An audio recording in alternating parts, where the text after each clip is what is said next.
Salam alaikum Besem Hamasya. Pembahasan kita kali ini adalah bagaimana menyebut Trinitas dalam bahasa Arab. Kenapa tema ini kita angkat?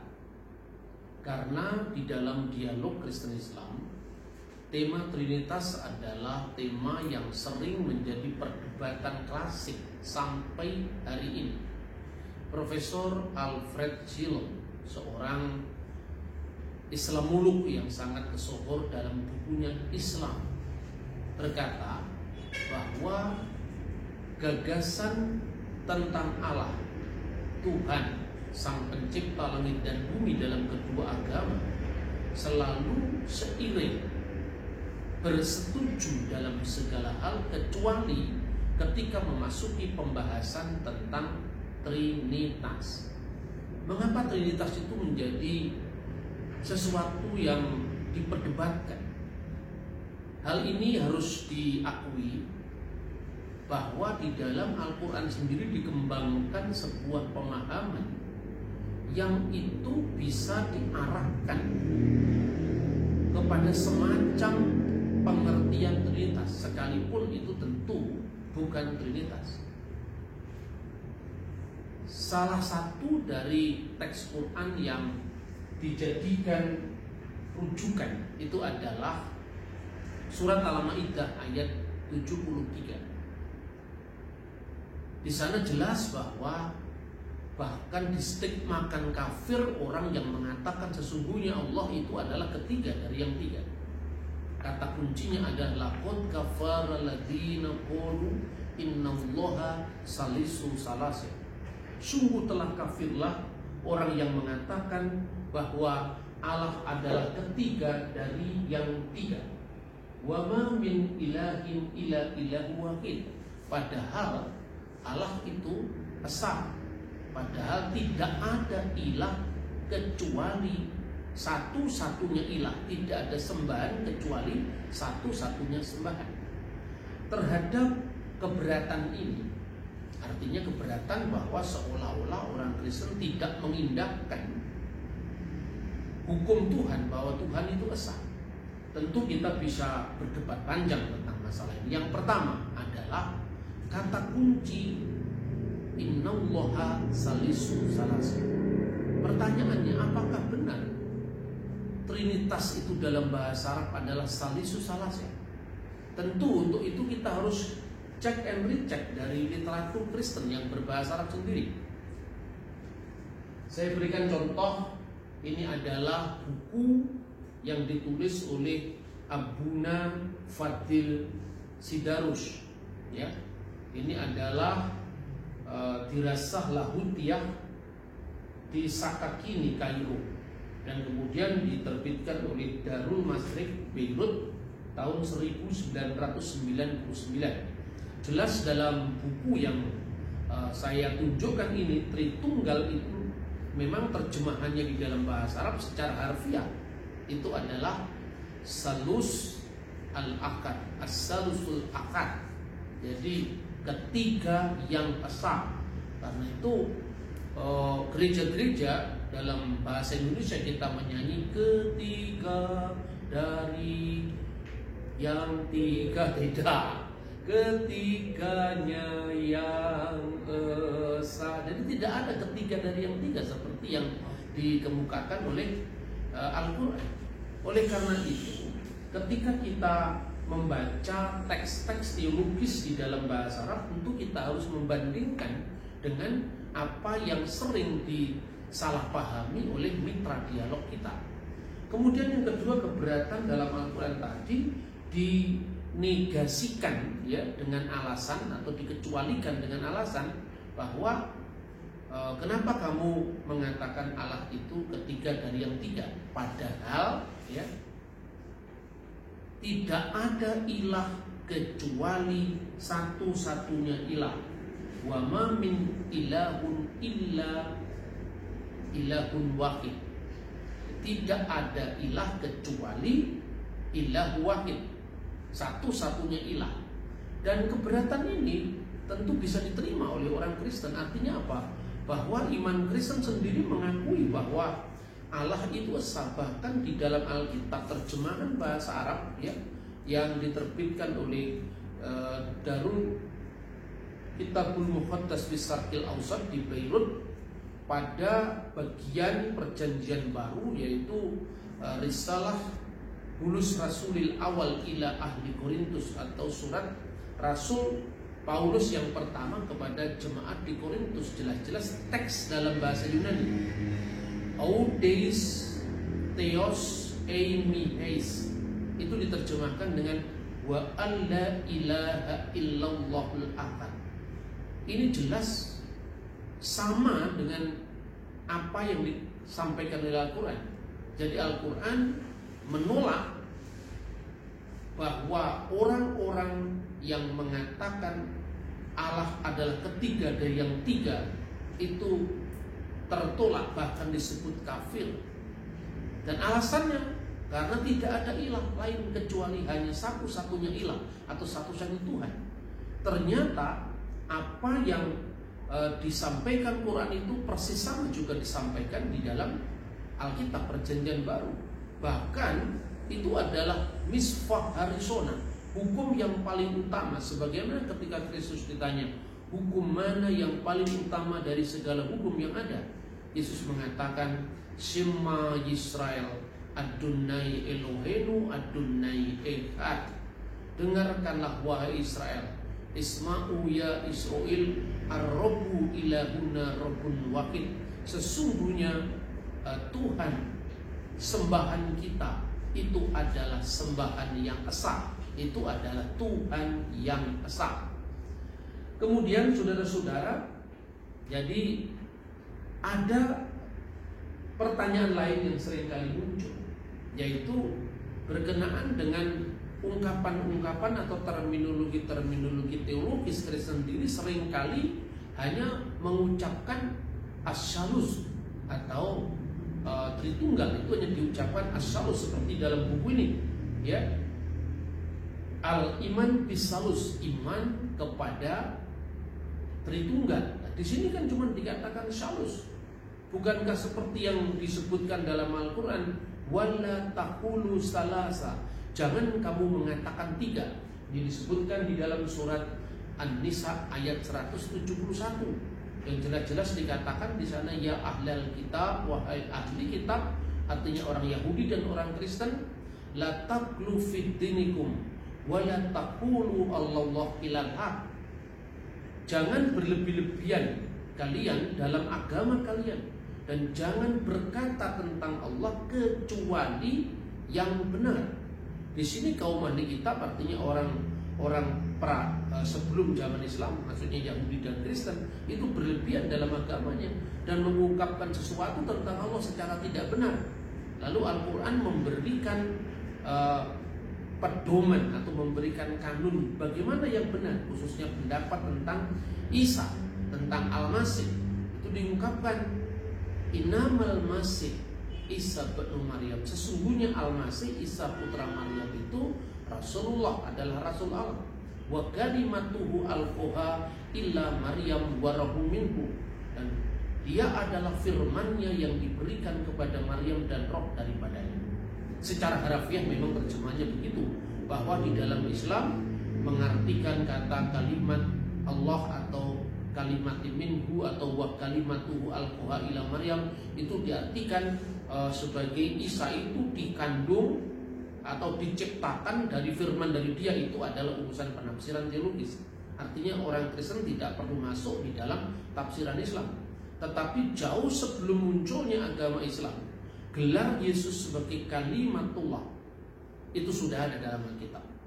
Disebutkan secara khusus di dalam Injil Yohanes pasal 1 ayat 1, dalam bahasa aslinya adalah en arki in hologos ke hologos en prostantion ketios in hologos, yang diterjemahkan dalam Alkitab Muqaddas atau Alkitab dalam bahasa Arab, fil batil kanal kalimah wal kalimatu kana indallah wa kana kalimatullah.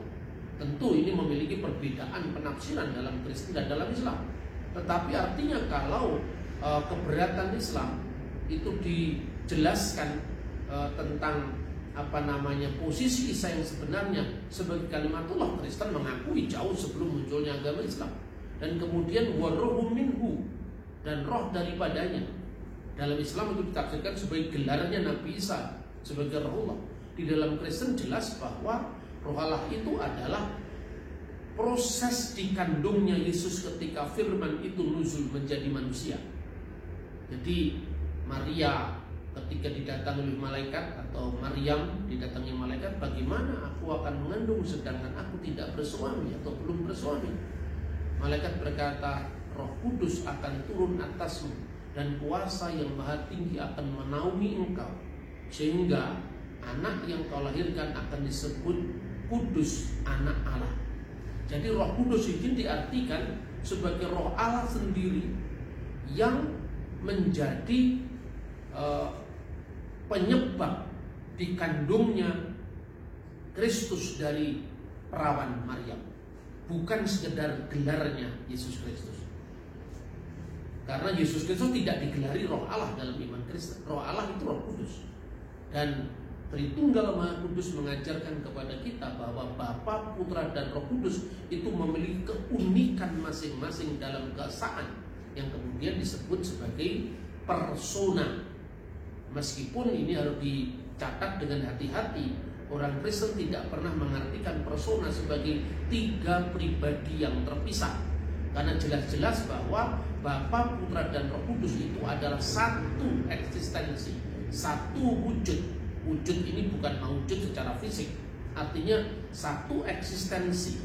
Yang di dalam eksistensi Tuhan yang satu itu, yang dikiaskan dengan Bapa, itu berdiam kekal firman-Nya dan rohnya. Seperti dalam perumpamaan terbatas manusia, di dalam dirinya ada pikiran dan roh.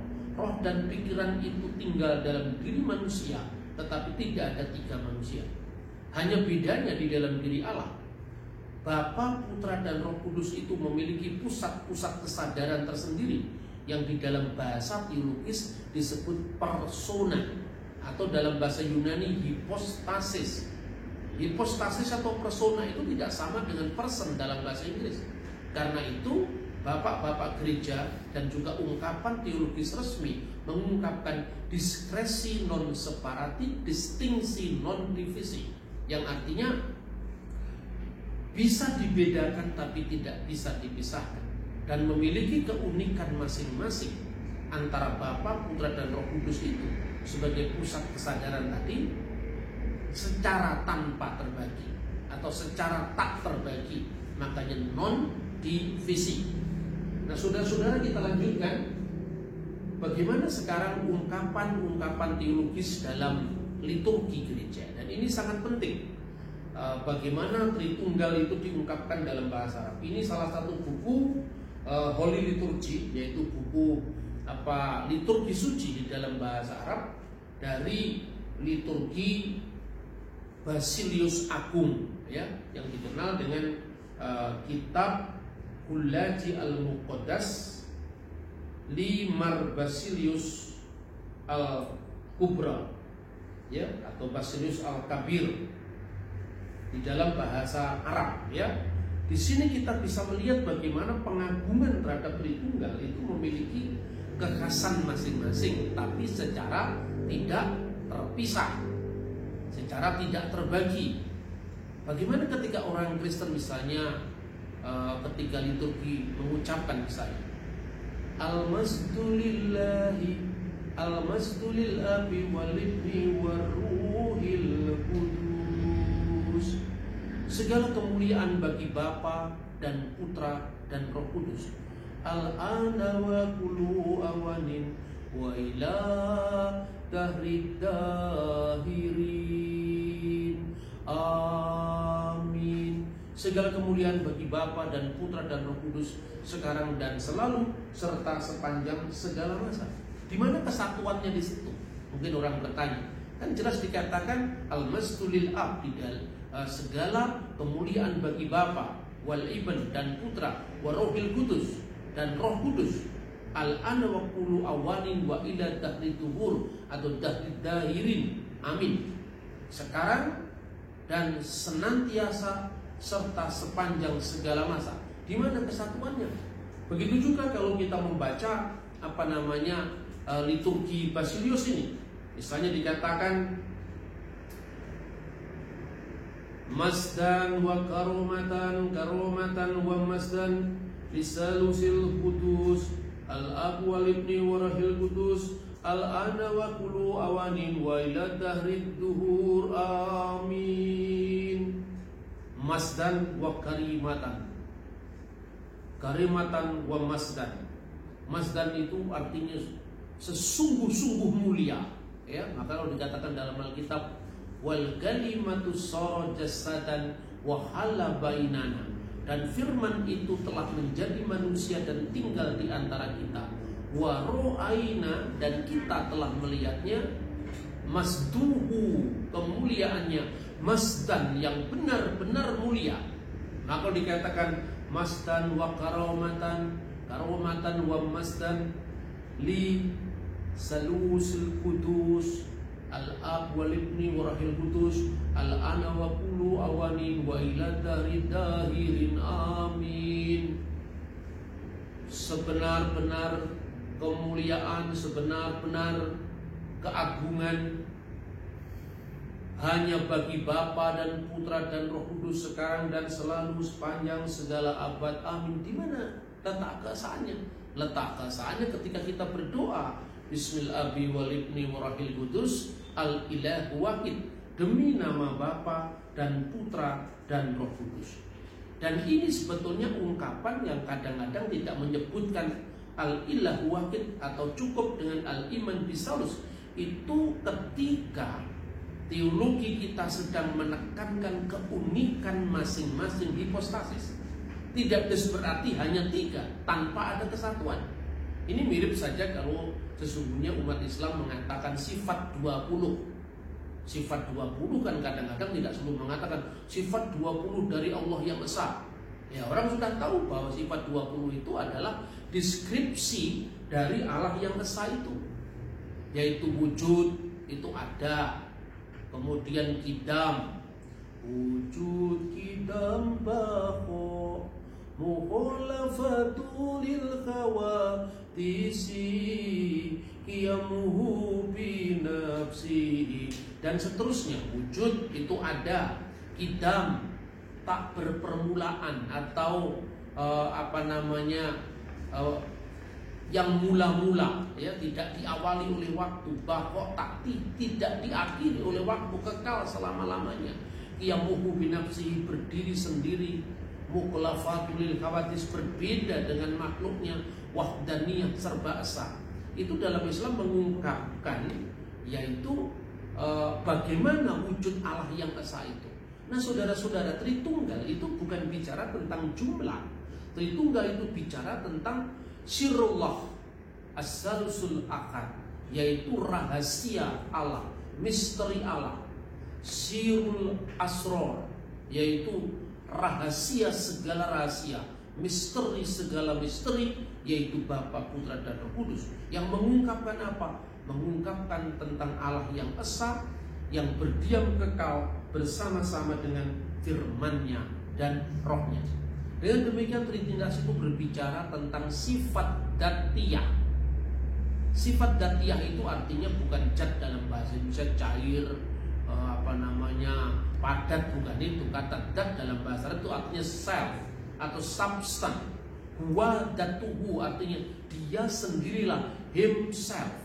Jadi ungkapan ini menunjukkan bahwa, makanya di dalam kanun al-iman atau di dalam pengakuan iman, ya, itu disebutkan dengan jelas tentang bil haqiqati umminu bi ilahin wahid.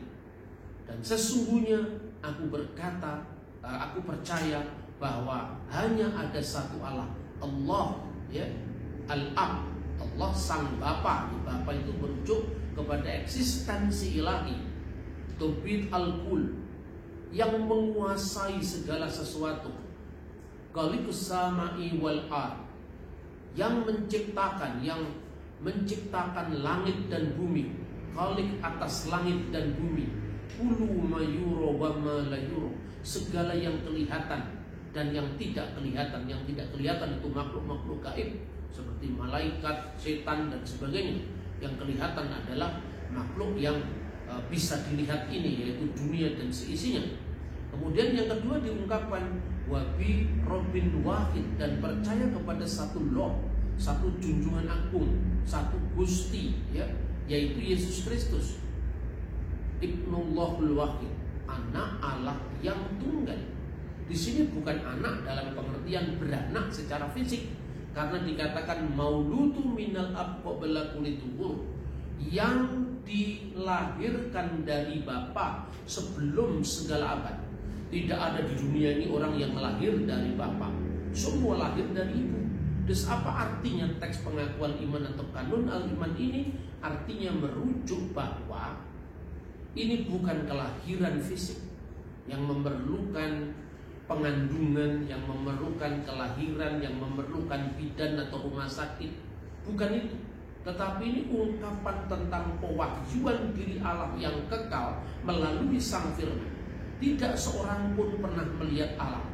Di dalam Yohanes pasal 1 ayat 18. Tapi anak tunggal yang ada di pangkuan Bapa, monogenes patros, dialah yang eksegesatu, mengeluarkan rahasia Allah itu dari yang tidak kelihatan menjadi bisa dipahami oleh manusia melalui pewahyuan firman Allah sendiri. Dan firman itu akhirnya menjadi manusia. Nah, yang menjadi ganjaran yang kedua adalah lalu bagaimana dengan sosok Yesus secara fisik. Nah, ini pembahasan tentang kristologi. Pembahasan tentang kristologi tentu kita akan bicara tentang Kristus yang sepenuhnya Allah sebagai firman Allah, dan Kristus sebagai putra Maryam yang memasuki ruang dan waktu dan menjadi manusia demi keselamatan kita. Kiranya firman Tuhan yang kita baca melalui ungkapan-ungkapan di dalam bahasa Arab yang ini banyak sekali merujuk tentang kekhasan dari iman Kristen itu bisa mencerahkan kita semua. Jadi oleh karena itu kalau di dalam bahasa gereja kita mengatakan as-salus saja, itu bukan berarti 3 titik. Dan itu paralel dengan kata-kata wala taqulu thalatha, bukan itu. Tetapi itu menunjukkan tentang 3 sifat dzatiyah Allah yang sedang diungkapkan, yaitu Allah yang adalah Bapa, itu wujudnya yang kekal, yang di dalam dirinya itu juga diam secara kekal, firman-Nya dan Roh-Nya. Maka kesatuannya jelas karena firman itu dilahirkan dari Bapa, artinya mijire sabdo langgeng saka Gusti Allah kang langgeng. Keluarnya, terwahyunya firman Allah yang keluar dari wujud Allah untuk menyatakan siapa Allah. Jelas satu asalnya, yaitu Allah yang disebut sebagai Bapa ungkapannya.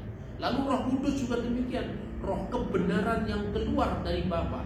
Yohanes pasal 15 ayat 26, artinya sumber yang mengeluarkan firman maupun Roh Kudus itu satu adanya. Itulah sebabnya kesatuan itu memiliki keunikan masing-masing yang diungkapkan dalam pribadi, tetapi bukan pribadi secara fisik. Karena kata pribadi itu sebetulnya dalam bahasa Yunani adalah hypostasis, yang paralel dengan bahasa Syriak Aramaik, yaitu gnoma, jamaknya gnome. Kata gnoma diterjemahkan dalam bahasa Arab uknum, dan jamaknya adalah akonim. Maka dikatakan Allah itu adalah wahid fi jauhar, salah satu fi akonim, salasa fi akonim. Dan kata akonim atau uknum dalam bahasa Arab tidak pernah diterapkan untuk oknum fisik manusia secara psychological personality. Sebab oknum secara psikologis dalam bahasa Arab adalah saksun, bukan uknum. Uknum itu hanya dipakai dalam bahasa liturgi gereja, dalam bahasa teologis gereja, dan itu pun hanya terdapat dalam bahasa Arab yang dipakai oleh orang-orang Kristen. Nah, dengan demikian melalui penjelasan ini bahwa Tritunggal itu bukan ketiga yang tiga, tetapi ketiga yang esa. Ini bisa kita pahami bersama-sama. Dan nantikan minggu depan saya akan berbicara tentang misteri Kristus, yaitu Dia yang satu tetapi ganda di dalam keilahian sekaligus kemanusiaannya, dan bagaimana antara hubungan kemanusiaan dan keilahian itu dalam kesatuan Kristus. Tuhan memberkati kita. Shalom alaikum Beshem Hamasya.